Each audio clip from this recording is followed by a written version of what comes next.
Hej alle sammen, og velkommen til den her fremlæggelse. I dag der skal vi på en spændende rejse ind i kroppen, hvor vi skal se, hvordan proteiner bliver lavet, og hvordan det er super vigtigt for os. Så proteiner bygger muskler, hjælper med at sende stoffer ind og ud af cellerne, og mange af de stoffer, der holder os i live, som enzymer og også proteiner. Hvordan ved kroppen, hvordan man laver de rigtige proteiner?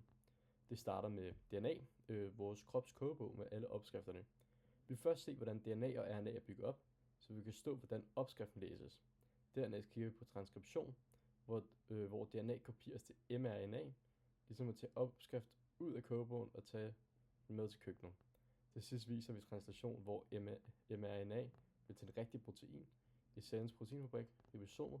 Her møder vi til tRNA, som bringer de rigtige byggesten, aminosyren, og sætter dem sammen til et helt nyt protein. Så spænd sikkerhedsbæltet, nu går vi i gang med at forstå, hvordan kroppen bygger proteiner trin for trin.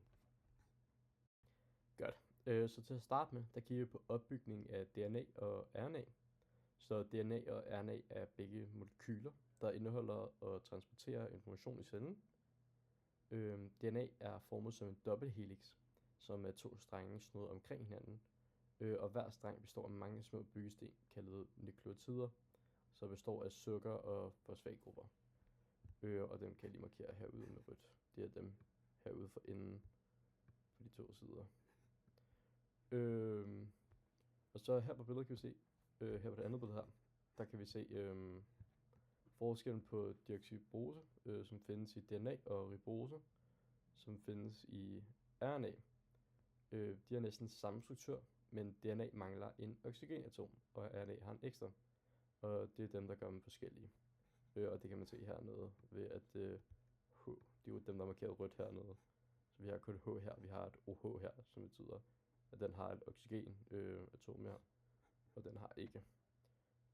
Så herover der kan vi se på billedet, at DNA-strengene, hvordan de bygger op. Så de farvede former viser baserne. A for adenin, T for tymin, C for cytosin og G for guanin. Basernes rækkefølge udgør opskriften på alle kroppens proteiner. Som for eksempel A binder altid til T, og C binder altid til G. Man kan se hvor jeg ikke lige markerer den med blå. Man kan se, at rød og grøn altid binder sammen, og gul og lilla altid binder sammen. Og så har vi RNA, som er den her.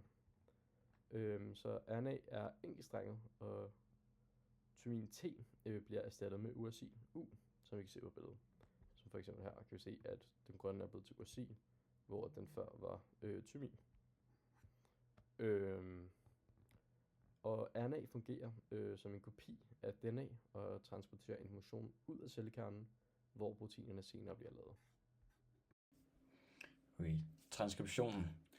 Transkription er den proces, hvor informationen i et gen i DNA bliver kopieret til et mRNA-molekyl. Processen foregår inde i cellekernen. Først åbnes DNA-molekylet ved et sted, hvor gener sidder.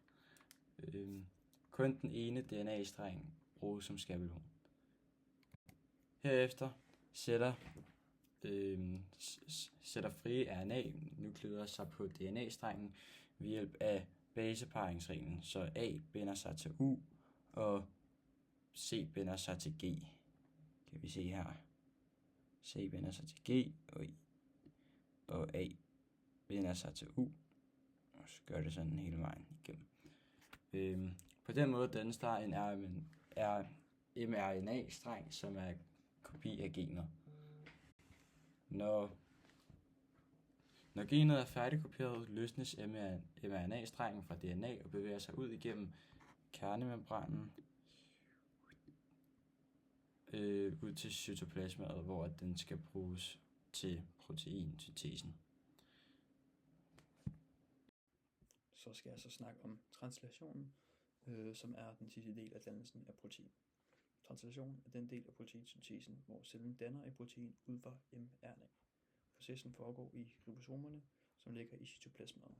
Når mRNA kommer ind i ribosomet, bliver det læst i grupper af 3 baser, som kaldes kodoner.